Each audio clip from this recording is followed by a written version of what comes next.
요한계시록 13장의 말씀은 바다에서 올라온 짐승과 육지에서 올라온 짐승에 대한 이야기를 나눕니다. 그런데 이 이야기를 이해를 하려면 12장에 등장하는 큰 붉은 용 이야기부터 이해를 할 필요가 있겠죠. 이 큰 붉은 용이 여자를 삼키려고 했지만 여자를 보호하시는 하나님의 손길들을 보여주면서 교회로 빗대어진 여자가 일시적인 고난을 당하지만 결국 하나님의 영광된 보좌 하늘 성전에서 예배할 수 있는 구원의 은혜를 누리게 될 거다라는 큰 그림을 먼저 보여줍니다. 12장에서요. 그리고 이런 그림을 이어가면서 그런데 여자를 놓친 큰 용이 포기를 하지 않죠. 교회를 완전히 장악하고 무너뜨리려고 했던 이 큰 용이 실패했지만 여전히 하나님을 모독하고 하나님을 예배하는 것에서 돌이키게 하기 위해서 모든 수단과 방법을 쓴다는 겁니다. 그래서 먼저 바다에서 올라오는 짐승을 보내어서 그 짐승이 하나님을 모독하게 하고 하나님을 따르는 자들을 핍박한다 이거예요. 그리고 이제 그 이어서 땅에서 올라온 짐승도 역시 그와 같은 일들을 감당하게 된다. 그 이야기들을 쭉 이제 설명을 해주는 겁니다. 근데 이렇게 또 뭐 설명을 하면 뭐 그런가 보다 이렇게 생각하실 수 있고, 또 이제 우리가 글로 기록된 이야기들을 살펴보면서 이렇게 묘사된 큰 붉은 용이나 바다에서 올라온 첫째 짐승이나 그리고 땅에서 올라온 둘째 짐승에 대한 그 이해를 돕기 위해서 지난주에 이어서 이번 주도 AI로 그려봤습니다. 일단 큰 붉은 용 한번 보시죠. 네, 이렇게 생겼습니다. 이건 정확한 건 아니에요. 왜냐하면 아무리 원문을 이해를 좀 해보고 영어 번역도 좀 살펴보고 그래도 아주 구체적이지는 않습니다. 왜 그럴까요? 정확하지는 않습니다. 왜 그럴까요? 환상이니까요. 어떻게 정확하게 묘사를 하겠어요? 근데 하여튼 이렇게 생겼어요. 하여튼 이렇게 생겼습니다. 그런데 그 7머리 가운데서 한 머리를 상처를 나가서 한 머리가 죽게 되었기까지 되었는데 이게 살아난 거예요. 그러니까 사람들이 우와 막 그런 거죠. 그래가지고 큰 용을 섬기기 시작했다 이 이야기인 겁니다. 12장 후반절 부분이. 그리고 이제 1절부터 13장 1절부터 10절까지 묘사된 바다에서 올라온 짐승, 첫째 짐승은 이렇게 생겼습니다. 네, 참 거시기하게 생겼죠. 그런데 이제 이 큰 용과 바다에서 올라온 이 짐승의 모양은 어디에서 가져온 모티브냐면 다니엘서 7장에 나와 있는 네 제국 환상에 대한, 네 짐승의 환상에 대한 것에서 가져온 모티브가 거의 비슷하게 가져오게 됐죠. 그리고 이제 오늘 본문 말씀에 등장하는 땅에서 올라온 둘째 짐승은 이렇게 생겼어요. 귀엽게 생겼죠. 자, 11절 말씀을 좀 볼까요? 11절 읽어볼까요? 시작. 내가 봄에 또 다른 짐승이 땅에서 올라오니 어린 양같이 두 뿔이 있고 용처럼 말을 하더라. 제 외모가 어린 양이라 이 말이에요. 그런데 요한계시록에서 어린 양으로 표현하는 분이 또 계시는데 누군지 아십니까? 네, 예수님이라는 거예요. 자, 그러면 잘 이해하셔야 돼요. 둘째 짐승은 자, 겉모양은 예수님처럼 생겼다는 거예요. 그러니까 예수님과 같은 어떤 느낌을 받는다 이 말이죠. 그런데 11절 후반절에 뭐라고 되어 있어요? 무슨 말을 해요? 그 입에서? 보여주세요. 용처럼 말을 한대요. 용처럼. 그러면 용이 말하는 걸 알아야 되는데 아까 말씀드린 것처럼 용은 하나님을 모독하고 하나님의 신성을 부인하며 하나님을 섬기는 자들을 핍박하는 일을 한다 이 말이에요. 그러니까 겉모습은 예수님처럼 생겼는데 하는 말은 꼭 사탄처럼 한다 이 말이죠. 이제 이런 존재가 둘째 짐승이다 이거예요.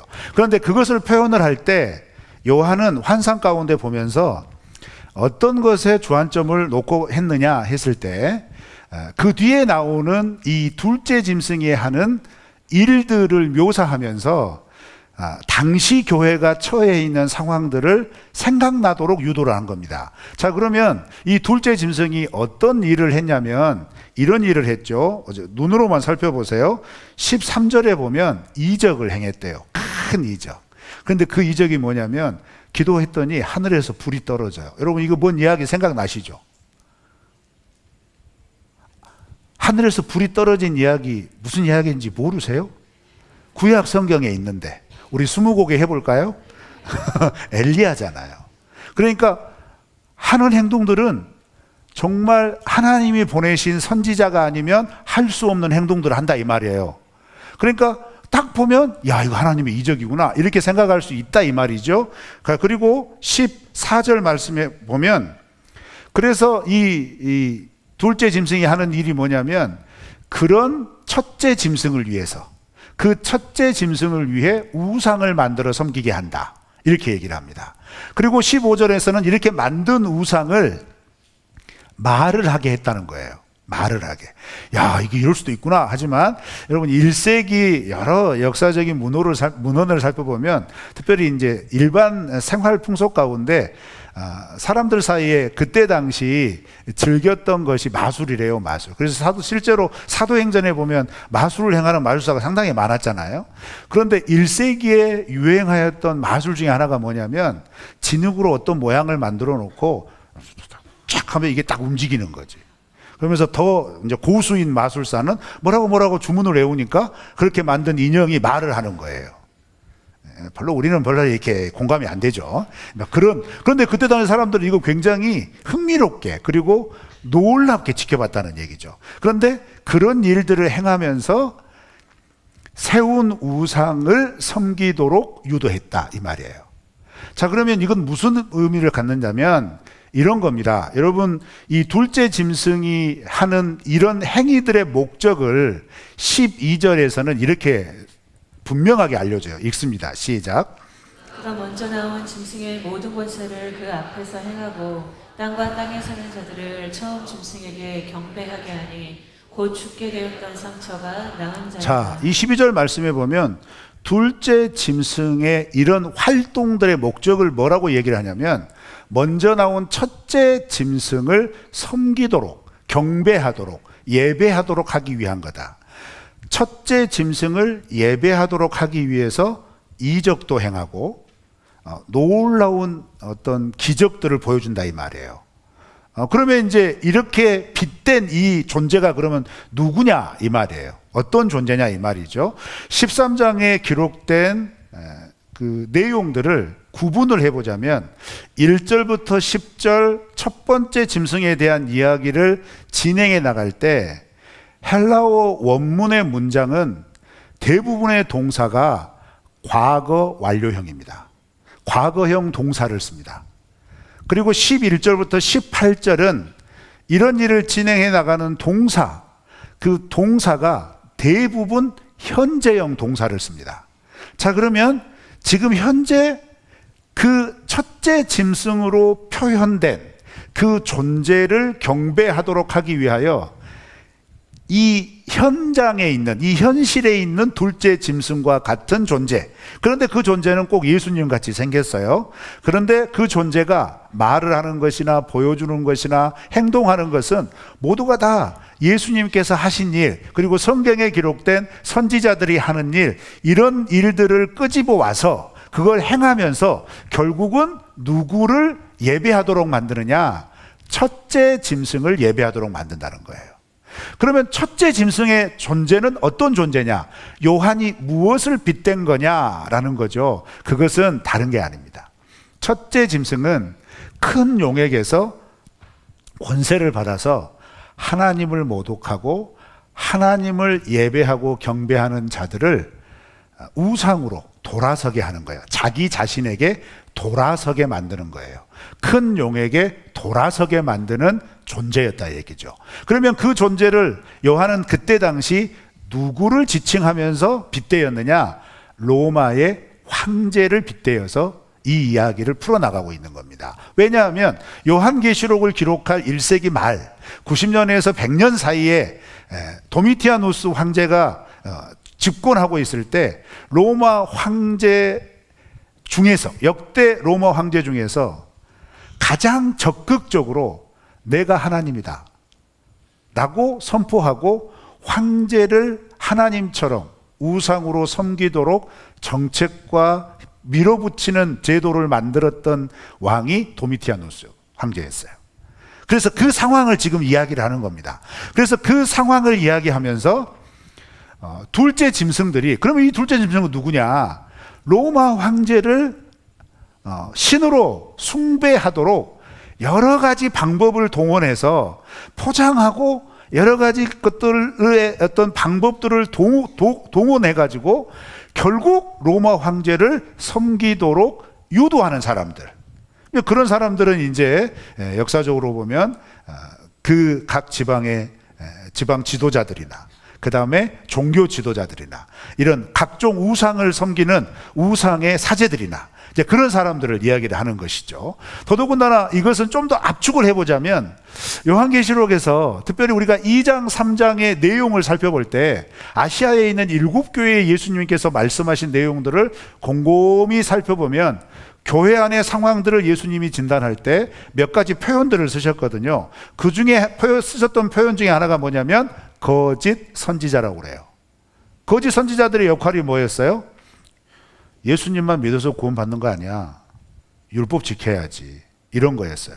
그런데 더 나아가서 이제 세계 각 열방으로 퍼진 복음, 그리고 이방 땅에 세워진 교회에 찾아오는 이런 유대인들은 어떤 것까지 얘기를 하냐면 전혀 개의치 않고 우리가 유일하신 하나님을 율법으로 섬기고 제사로 섬기지만, 그러나 우리를 통치하고 우리의 나라와 우리의 이 기반 체제를 제공하여 주는 로마 당국에 대한 충성도 역시 함께 하는 거다.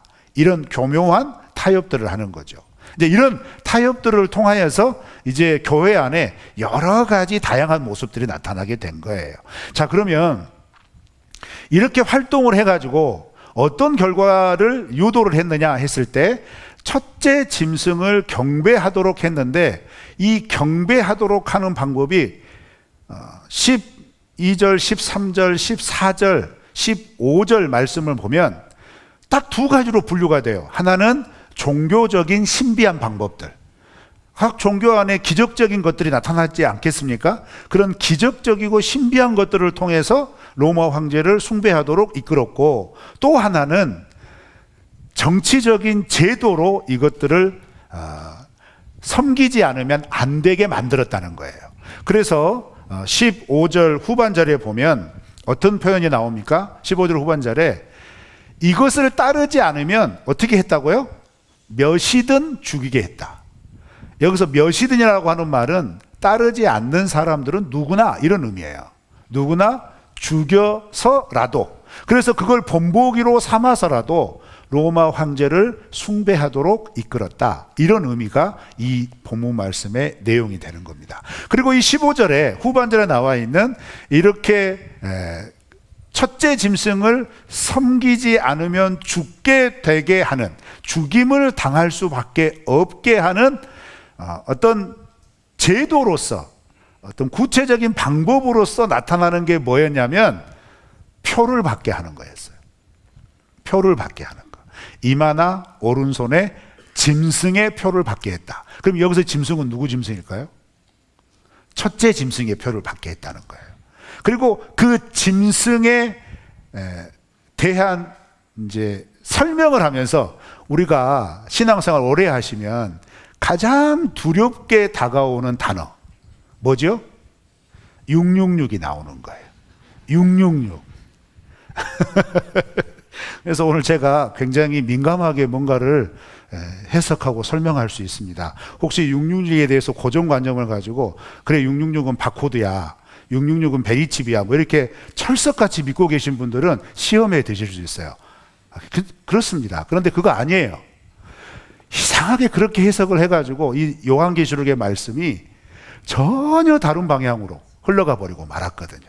이건 그런 의미가 아니고, 이 전체적인 13장의 흐름을 통해서 보자면 둘째 짐승이 첫째 짐승을 섬기도록 하기 위하여 종교적인 신비적인 방법으로도 통하지 않으니까, 기독교적인 어떤 모양을 입혀가지고 미혹해도 통하지 않으니까, 일상의 삶 속에서 강제하여서, 전체하여서, 강압하여서 이것들을 행하게 하는 그런 모든 구조와 어떤 이념과 사상과 제도를 통칭하는 게 짐승의 수라 이 말이에요. 그러면 이 짐승의 수는 꼭 어떤 구체적인 형상이나 구체적인 어떤 것이 아니라 어떻게 보면 하나님만을 예배하는 하나님 나라 백성들이 하나님만을 예배하지 못하도록 만드는 여러 가지 방편이 될 수 있는 거예요. 유혹들이 될 수 있는 겁니다. 신앙적으로는 유혹이라고 표현하고 일상의 삶 속에서는 제도라고 표현할 수 있는 거예요. 그렇죠? 그러면 그런 게 도대체 어떤 배경이 깃들어서 이런 표현을 하게 되었을까라는 것이죠. 거기에 대해서 살펴보려면 먼저 우리가 이 구절부터 살펴볼까요? 18절 말씀입니다. 18절을 다 같이 읽어볼까요? 시작. 지혜가 여기 있으니 총명한 자는 그 짐승의 수를 세어보라. 그것은 사람의 수니 그의 수는 666. 예, 여기서 666이 나오는 거죠. 자, 그러면 먼저 우리가 이해를 해야 될 게 그렇게 둘째 짐승의 활동을 보면서 하나님의 백성들, 하나님의 지혜가 있는 사람들은 그들의 활동들을 한번 세어봐라 이렇게 먼저 말을 하죠. 그 말씀 다시 띄워줘 보시겠어요? 하나님의 말씀을 한번 세어봐라. 아니, 그 짐승의 수를 한번 세어봐라 하면서 세어봤더니 그것은 사람의 수다 이렇게 표현을 하면서 666이다 이렇게 알려준 겁니다. 그러면 이걸 이해하기 위해서는 먼저 이때 당시 사람들이 누구나 가지고 있었던 이 시대 사람들이 익숙하게 가지고 있었던 어떤 문화를 좀 이해를 해야 돼요. 그건 뭐냐면 아라비아 숫자가 전 세계적으로 통용되어지기 시작한 때는 사실 얼마 되지 않았습니다. 그렇죠? 우리가 흔히 쓰고 있는 숫자 1, 2, 3, 4, 5 이거 있잖아요. 이걸 전 세계적으로 공통으로 사용되기 시작한 때는 의외로 별로 되질 않았어요. 그런데 그러면 그전에는 어떻게 이런 개념들을 나타냈을까? 유대인 같은 경우에는 여러분 많이 들어보셨죠? 히브리어 자음마다 각각의 음가가 있습니다. 즉 그 자음이 상징하는 숫자가 있다 이 말이에요. 숫자가. 그리고 그 단어마다 그 숫자마다 깃들어져 있는 의미들이 있어요. 의미들이. 그래가지고 우리가 이게 아주 산발적으로 쫙 퍼져가지고 이해하고 있는 것 중에 제가 이 질문하면 누구나 다 아실 수 있어요. 성경에서 6이라고 하는 숫자가 상징하는 의미가 뭐죠? 다 아는 거 아니었구나. 불완전함입니다. 불완전함. 그러면 7이 상징하는 의미가 뭐죠? 그거 어떻게 알아요? 그거 어떻게 하셨어요? 어디서 많이 들어보셨죠? 그리고 우리는 그 완전함의 의미를 여러 가지적으로 파생해서 이해하죠. 그래서 7은 완전하신 하나님을 상징하는 거야 이렇게 해석을 하잖아요. 그런데 7이라고 하는 숫자에 담겨진 가장 기본적인 당시의 이해는 뭐냐면 완전수인 거예요. 완전수. 그러면 8이라고 하는 숫자는 뭔 의미가 있을까요? 유대인의 이해, 히브리인의 이해 속에서 그건 잘 모르시겠죠. 새 창조의 의미가 있습니다. 그러면 보세요. 이 6이 3번 강조가 돼 있어요. 666으로 표현이 됐어요. 그럼 이게 무슨 의미일까요? 불완전하고 불완전하고 불완전하고 불완전해. 그럼 이건 완전해질 수 없다는 의미예요. 이해하셨어요? 그러면 777은 뭘까요? 그거 어떻게 그렇게 잘하세요? 완전해 완전해 완전 거의 완벽한 완전 이 의미라 이 말이에요. 그럼 888은 뭘까요? 새일을 창조하신다. 그러니까 이걸 이제 의역을 해야 돼요. 888 여기 사실 별로 안 쓰니까 그렇지만 여러 자료에는 등장을 해요. 그건 뭐냐면 새 창조를 행하신 예수 그리스도를 상징합니다. 그래서 이런 개념으로 보면 777은 완전하신 하나님을 상징하고 666은 그 완전하신 하나님을 흉내내는 불완전한 존재를 상징하는 거예요. 그러면 불완전한 존재를 상징한다 이 개념을 가지고 18절 말씀 초반부를 보면 지혜 있고 총명한 자는 숫자 세어봐라 이렇게 얘기하잖아요. 그거 세어봐라. 그 짐승의 수를 한번 세어봐라. 이 말은 뭐냐면 그 짐승이 행하고 있고 그 짐승이 말하고 있고 그 짐승이 보여주고 있는 것을 좀 분별해봐라 이 말이에요. 딱 보고 분별해 봤더니 어떤 느낌이 든다는 거예요? 이거 아닌데? 이런 느낌이 든다는 거예요.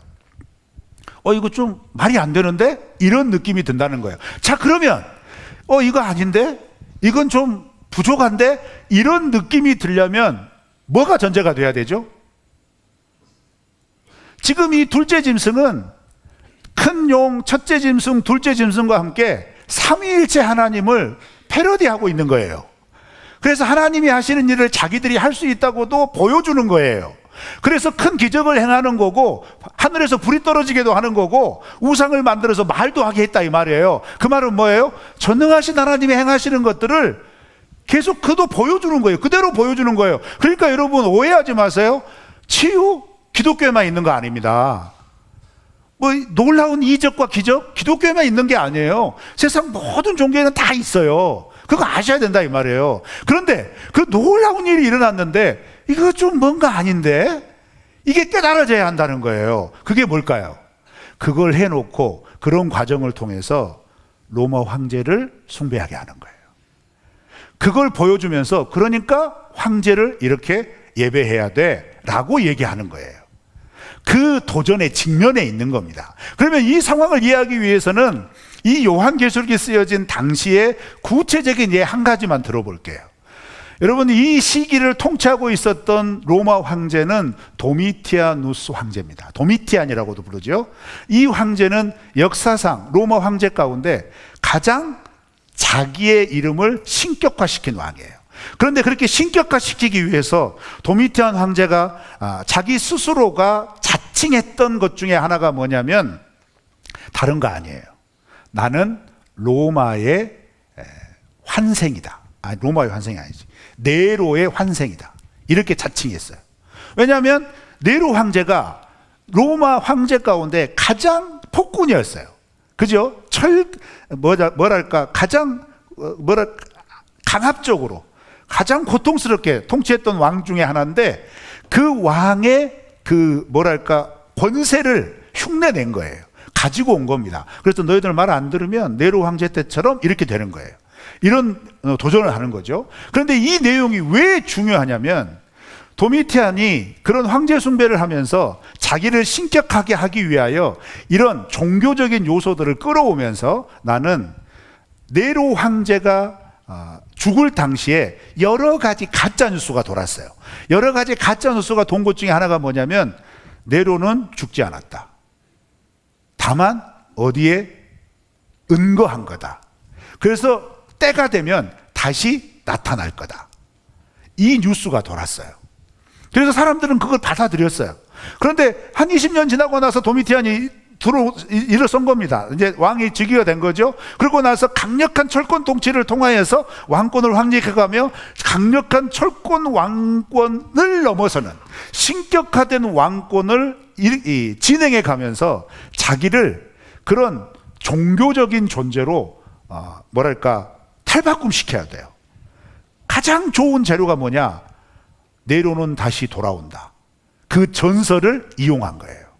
자, 그러면 이런 상황 가운데서 이제 여러분이 많이 들어보셨던 이 666에 대한 해석의 방법 가운데 모든 음가에는 모든 그 자음에는 각각의 음가가 있고 그 음가를 합쳐보면 그 사람의 이름이 나온다. 그 사람의 어떤 정체가 드러난다. 그래서 이제 이런 게마트리아라고 하는 수비학이라고 그러거든요. 이건 그때 당시 이 고대 사람들에게 당연하게 여겨졌던 어떤 그 삶의 지혜예요. 그래서 그걸 통해서 표현을 해요. 표현을 하는데 직접적으로 아무개라고 얘기하면 좀 거시기 하니까 돌려서 풍유적으로 얘기를 하는 거죠. 몇몇을 보면 돼? 이렇게 하는 것은 곧 그 사람을 딱 지칭하는 그런 표현이 방법이 되는 거예요. 그래서 이 666이라고 하는 이 히브리어 자음을 쫙 펼쳐놓고 보니 그 이름이 네로 카이사르라는 거예요. 그런데 네로 카이사르라고 하는 그 이름이 나왔는데 네로는 이미 몇십 년 전에 죽었거든요. 그런데 사람들이 네로와 같다라고 여기던 존재가 누구냐? 그 시대를 통치하고 있었던 도미티아누스 황제였다는 얘기죠. 그래서 이 666은 네로 황제를 통칭하고 그 네로의 폭력성을 이어받은 도미티안 황제를 지칭하는구나, 이렇게 받아들였어요. 그런데 이것은 표면적인 해석이고, 네로나 도미티안이 교회를 향하여 가지고 있는 공통점이 뭐죠? 박해잖아요. 예배드리지 못하게 했다는 얘기예요. 그것을 드러내는 겁니다. 그러니까 결국 큰 용, 첫째 짐승, 둘째 짐승이 가지는 전체적인 지향점은 뭐냐면, 하나님을 예배하는 자들이 하나님을 예배하지 못하도록 여러 가지 종교적인 신비한 현상으로 혹은 정치적인 제도로 그걸 막는다는 얘기예요. 심지어는 이걸 막는데 선택권을 주는 게 아니라 선택하지 않으면 죽음에 이르도록 한다, 이 말이죠. 그래서 이와 같은 인식, 이와 같은 구체적인 당시의 증거는 뭐냐면, 도미티아누스 황제 치하에 에베소에 가장 먼저 도미티안의 황금 신상이 세워집니다. 큰 신상이 세워졌어요. 그런데 그 신상은 에베소의 가장 큰 삶의 기반이 되는 시장 앞에 세워졌어요. 그래서 당시 역사적 자료를 살펴보면 에베소 시민들은 이 도미티안 황제에게 제사를 드리고 나면 지도자들, 관리들이 이마나 오른쪽 손목에다가 표시를 해주는 거예요. 이 사람은 제사를 드렸다. 그래서 시장으로 들어가는 겁니다. 그래서 시장에서 여러 가지 경제활동을 할 수 있는 거죠. 그러니까 황제에게 제사를 드리지 않은 사람은 이마나 오른손에 표식이 없는 거예요. 이 표식이 없는 사람은 그 경제활동에 참여할 수가 없다는 거죠. 그러면 어떻게 돼요? 먹고 살 수가 없게 되잖아요. 그렇게 돼서 어쩔 수 없이 황제를 숭배하게 만든다, 이 말이에요. 그런데 이러한 여러 가지 상황 속에서도 요한은 어떤 환상을 봅니까? 그런 고되고 고된 상황 속에서도 하늘 보좌에 앉아 계신 창조주 하나님을 뵙고, 그 창조주 하나님이 어린 양 예수 그리스도에게 일곱인을 떼는 권세를 보았고, 그 어린 양 예수 그리스도가 말려진 두루마리에 인봉되어져 있는 7개의 인을 차례차례 떼면서 심판이 일어나고, 그리고 나팔, 7천사가 나팔을 불면서 6째 천사까지 지금 나팔을 부니까 이 땅에 제한적인 여러 가지 하나님의 재앙들이 일어나고, 그런 것들을 통하여서 재앙 가운데서 살아남은 사람들이 우리의 삶을 주관하는 존재가 로마 황제가 아니라, 이 세상의 권력자가 아니라 살아계신 하나님이시고, 그 살아계신 하나님이 어린 양 예수 그리스도의 피를 주고 구원의 길을 열어놓으신 것을 알려줌으로써 선택하게 하는 거예요. 그래서 하나님의 백성들은 이렇게 하나님을 온전히 예배할 수 없도록 만드는 상황 가운데서, 그러면 누구를 예배할 건가 선택하라는 얘기예요. 그걸 선택하려고 할 때 먼저 요한계시록 1장과 2장, 3장을 통하여서, 특별히 1장에서 하늘 보좌의 하늘의 예배를 먼저 맛보게 한 겁니다.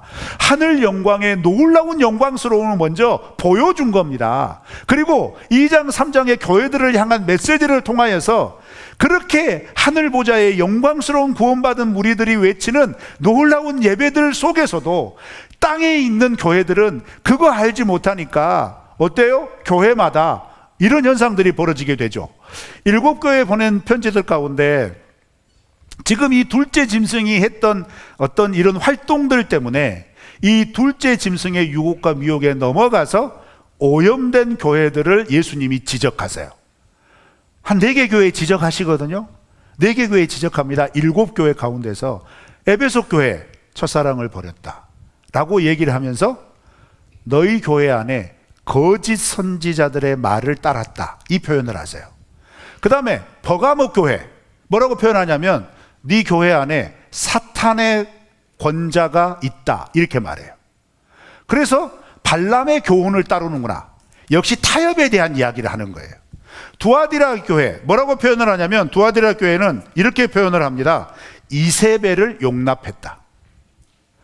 우상 숭배를 공식적으로 받아들였다, 이 말입니다. 황제 숭배를 공식적으로 받아들였다, 이 말이에요.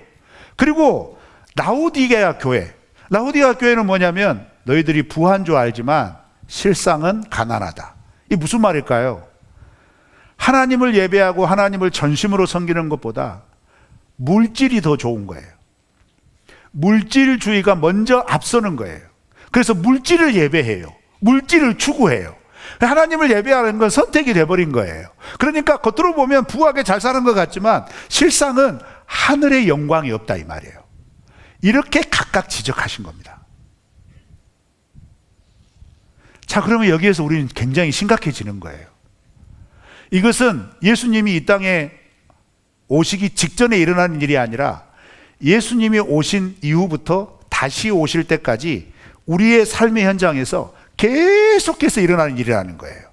그래서 각 시대마다 하나님을 믿는 하나님의 백성들이 이 도전에 직면한다는 거예요. 이 유혹과 미혹에 직면하는데 그것은 뭐냐면, 야, 이 세상을 살아가면서 하나님만 예배하면 되니? 하나님의 말씀만 따르면 떡이 나온다든? 이런 유혹에 도전한다 이 말이에요. 그런데 어떤 곳에서는 그 하나님을 예배하는 것을 생명을 거래할 것만큼 여전히 생명과 맞바꾸는 지역이 있고, 어떤 지역은 풍부한 삶의 환경 속에서 하나님만을 섬기는 것을 흐물흐물 잊어버리고 내가 지금 붙잡고 있고 제가 지금 누리고 있는 이 물질에 함몰되어 가지고, 아, 이건 하나님이 주신 축복이야, 야, 이거 하나님께서 나에게 이런 은혜를 베푸셨구나 라고 하면서 실제적으로 하나님을 섬기지 않는다는 거예요. 또 어떤 곳에서는, 어떤 교회는 이세배를 용납했다, 그게 우상숭배인지도 모르면서 하나님을 예배하는 것처럼 한다 이 말이에요. 또 어떤 교회에서는 뭐예요? 야, 사단의 권사가 네 교회 안에 있구나. 겉모양은 교회인데 그 안에 하나님의 말씀도 없고 하나님을 섬기는 예배도 예배답게 드리지 않으면서 우리는 하나님을 섬긴다고 스스로 얘기를 하는 거예요. 그러니까 아시아 7교회에 보내는 예수님의 메시지는 어떤 거냐면, 이미 교회 안에 이런 붉은 용, 첫째 짐승, 둘째 짐승의 활동 때문에 어떤 교회는 그러한 척박한 상황 가운데서도 오직 예수 그리스도만 의지하고 오직 하늘의 하나님만 바라보는 그 예배를 충성스럽게 지키는 교회가 있지만, 어떤 교회는 적당히 타협해서 세상의 방법도 가져오고 가치도 가져오고 논리도 가져와서 그래, 그게 합리적인 거야 라고 하면서 하나님의 말씀을 점점점 약화시키는 그런 교회도 있는 반면에, 또 어떤 교회는 완전히 넘어가 버린 거예요. 교회인데 하나님의 말씀이 중심이 아니고 어떤 이념이나 이데올로기가 중심이 돼가지고 하나님의 이름은 외치지 않으면서 어떤 특정한 인물의 이름을 외치면서 그것이 마치 하나님의 사자인 것처럼 포장하고 미혹해서 하나님의 말씀에 아예 관심을 갖지 못하게 하고, 그렇게 해서 하나님의 말씀에서 점점 떨어지게 하는 이미 그런 상태가 되어버렸다라는 겁니다. 그러면 우리 더 온누리 교회는 지금 어디에 있습니까? 각각을 교회로 부르신 우리 각자의 교회된 우리는, 여러분 각자가 교회인데 그러면 여러분은 지금 어디에 서 계십니까? 아멘. 여러분은 지금 누구를 따르고 있습니까? 어린 양 예수 그리스도만 따라야 합니다. 이 세상이 합리를 내세우고, 이 세상이 물질을 내세우고, 이 세상이 야, 세상에서는 이렇게 해야 돼 라고 하는 가치를 내세우고, 야, 지금 세상에서는 이거 하지 않으면 안 돼, 이것에 얽매이게 되는 거야 라고 하면서 어떤 구조를 다 인정하고 여러 가지 환경들을 들이매면서 하나님을 전심으로 섬기지 못하게 하는 이런 현상 속에서, 이런 흐름 속에서, 아니, 나를 구원하여 주신 어린 양 예수 그리스도만 따르리라 라고 고백하는 사람들이 구원받은 하늘 백성이라는 거예요. 그리고 그 하늘 백성은 이 세상을 살아가면서 우리 주님 이 땅에 다시 오실 때까지 끊이지 않는 둘째 짐승의 유혹에 직면한다는 겁니다. 계속 예배를 드리지 못하게 만든다는 겁니다. 말씀에 집중하지 못하게 만든다는 겁니다. 그러면서 교묘하게 포장합니다. 말씀이 없어도 이런 기적이 있으니까, 말씀이 없어도 이런 놀라운 이적이 있으니까 그랬으면 되는 거야 라고 우리를 무배하게 만들어버리는 거예요. 그런데 분명히 말씀하잖아요. 지혜가 있는 자는 세어봐라. 베드로후서 3장 17절 다 같이 읽어볼까요? 시작. 그러므로 사랑하는 자들아, 너희가 이것을 미리 알았은즉 무법한 자들의 미혹에 이끌려 너희가 굳센 데서 떨어질까 삼가라. 그 다음, 네, 시작. 오직 우리 주 곧 구주 예수 그리스도의 은혜와 그를 아는 지식에서 자라가라. 영광이 이제와 영원한 날까지 그에게 있을지어다. 아멘. 네. 베드로후서는요, 요한계시록이 쓰여지기 전에 쓰여진 성경입니다. 그런데 3장 17절에서 뭐라고 그래요? 너희가 이 미혹을 미리 알았지 않냐? 깨우쳐 주고 있잖아요. 베드로와 요한이 서로 한 책상 앞에서 의논하면서 베드로 전후서를 쓰고 요한계시록을 썼을까요? 아닙니다. 각각 다른 장소, 다른 환경 속에서 이 성경을 쓴 겁니다. 그런데 이 사실을 동일하게 알려주신 분이 누구예요? 하늘 보좌에 계신 살아계신 창조주 하나님, 그 창조주 하나님의 놀라운 역사를 감당하는 우리 가운데 계신 성령 하나님, 그리고 그 성령 하나님의 역사에 도우심을 입어서 이미 우리에게 주신 어린 양 예수 그리스도의 구원의 은혜를 붙잡고 살아가라고 우리에게 베풀어 주신 놀라운 은혜인 줄 믿습니다. 그래서 예수 그리스도를 아는 지식에서 자라가는 모든 성도들은 둘째 짐승으로 비유되는 이 세상에 하나님을 예배하지 못하게 하고 하나님의 말씀을 무의미하게 만드는 모든 시도와 모든 구조와 모든 주장들과 모든 환경들 속에서 나는 그럼에도 불구하고 어린 양 예수 그리스도를 따르리라 고백하는 성도가 되는 겁니다. 우리 도누리교회는 어린 양 예수 그리스도를 따릅니다. 오직 하나님의 말씀만 의지합니다. 이렇게 살아가시다가 우리 주님 다시 만나시게요. 찬양합시다.